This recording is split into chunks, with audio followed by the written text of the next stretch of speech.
दुख का विषय है। देश जहां एकजुट होना चाहिए था, ये लड़ाई किसी पॉलिटिकल पार्टी की नहीं है। ये तो देश के खिलाफ जो आतंकियों ने माहौल बनाया, उसके खिलाफ हमारा देश और देश की आर्मी लड़ रही है। इसके अंदर राजनीति नहीं होनी चाहिए।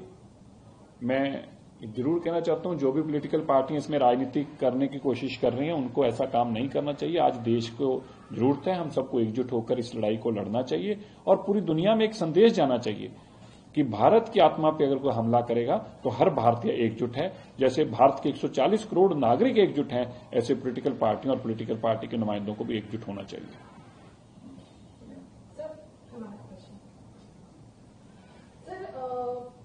एनवायरमेंट मिनिस्ट्री ने कहा है कि दिल्ली में जितने भी बिजली के खंभे हैं वहां पर मिस्ट स्प्रे लगाया जाएगा जिससे पोल्यूशन जो है वो कम हो। कब से इसकी शुरुआत होगी, कैसे ये काम? देखिए, हमारी पॉल्यूशन कंट्रोल बोर्ड की तरफ से एक ऑर्डर जारी किया गया है कि दिल्ली के अंदर जो हॉटस्पॉट्स हैं उन इन्वायरमेंट के लिए जरूरी है कि साफ हवा बनी रहे। उस हॉटस्पॉट्स को आइडेंटिफाइड हैं, उन पे मिस्ट इमीडिएटली ये मिस्ट स्प्रिंकलर्स का इंतजाम किया जाए ताकि वहां पे जो PM 2.5 है उसको उड़ने ना दिया जाए, उससे पोल्यूशन को कंट्रोल किया जाए। हमारी तरफ से ये डायरेक्शन चली गई हैं। जो जो कंसर्न डिपार्टमेंट्स हैं, अथॉरिटीज हैं, म्यूनिसिपल कॉर्पोरेशन है, PWD है या इरिगेशन एंड फ्लड कंट्रोल, जिसमें भी जहां जहां भी एरिया आता है उनको इसके ऊपर कार्रवाई करनी है। उम्मीद है जल्दी वो एजेंसी जो है इसके ऊपर कार्रवाई करेंगी। सर, ऑपरेशन सिंदूर की बात करें तो आर्मी की तरफ से वीडियोस और माइंड मशीनरी की वीडियोस रिलीज हुई, इसमें दिखाया गया कि कैसे अमृतसर में गोल्डन टेम्पल को बचाया गया, कैसे पंजाब की सिटीज को बचाया गया अटैक्स के दौरान जब पाकिस्तान से मिसाइल आई।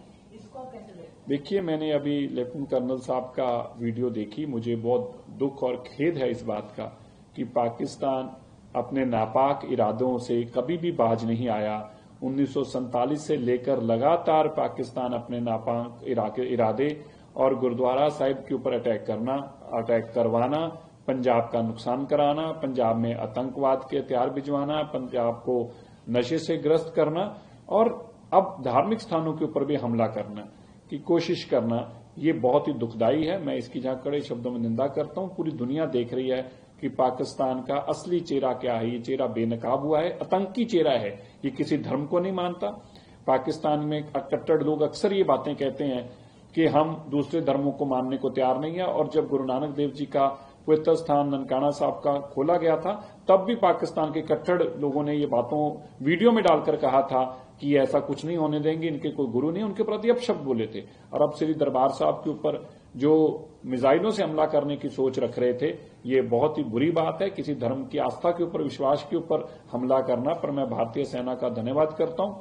ऑपरेशन सिंदूर को चलाने वाली सारी सेनाओं के जर्नैलों को मैं सैल्यूट करता हूं, जिन्होंने श्री दरबार साहब की रक्षा जहाजों के माध्यम से भी और डिफेंस के हमारे सिस्टम के माध्यम से की, और ये इंश्योर किया कि श्री दरबार साहब, गोल्डन टेम्पल, हरमंदिर साहब जिसको कहा जाता है, उसके ऊपर किसी प्रकार के पाकिस्तान के नापाक इरादे कामयाब ना हो पाए। सर, आम आदमी पार्टी के 15 पार्षदों ने पहले इस्तीफा दिया और खबरें यह है कि अभी भी कुछ इस्तीफा आगे दे सकते हैं। सबका एक ही कहना है। आम आदमी पार्टी नहीं रही है, वो एक लुटेरों की पार्टी थी। जब उसका असली चेहरा लोगों के सामने आया है, लोग उसको छोड़ छोड़कर भाग रहे हैं। ये बना था नाम, देखिए, आम आदमी पार्टी, और जब पूछा गया इनका घर कहां है तो कहते जी ये 100 करोड़ के शीश महल में रहते हैं। पूछा गया इनका दफ्तर कहां है तो कह रहे वो शीश महल से भी लग्जरियस दफ्तर है, जैसे किसी सऊदी अरेब के राजे का हो। जब पूछा गया कि कैसी गाड़ियों में घूमते हैं तो बताया गया जी कि ये रेंज रोवर की 2.5 करोड़ की गाड़ियों में घूमते हैं। जब पूछा गया कि इसमें उड़ते किसमें तो पता लगा जी बेल हॉस्पिटल, बेल हेलीकॉप्टर जो कि 60 करोड़ रुपए का, वो पंजाब सरकार के में उड़ते हैं और प्राइवेट जहाजों में उड़ते हैं। ये आम आदमी पार्टी नहीं है, इसलिए इनको लोग छोड़ छोड़कर भाग रहे हैं। सर, ये ऑपरेशन सिंदूर को लेकर के कांग्रेस क्लेम कर रही थी उनसे कोई नाम नहीं मांगा गया था, फिर भी शशि थरूर का नाम जबरदस्ती उसमें डाला। तो शशि थरूर क्या भारतीय नहीं है क्या? क्या शशि थरूर पाकिस्तान से आया है क्या? क्या शशि थरूर पार्लियामेंट के अंदर जब बैठते हैं तो क्या भारत के लोगों से चुनकर नहीं आते क्या? ऐसी घटिया मानसिकता का प्रगटावा करना बड़ा खेद है वाला है।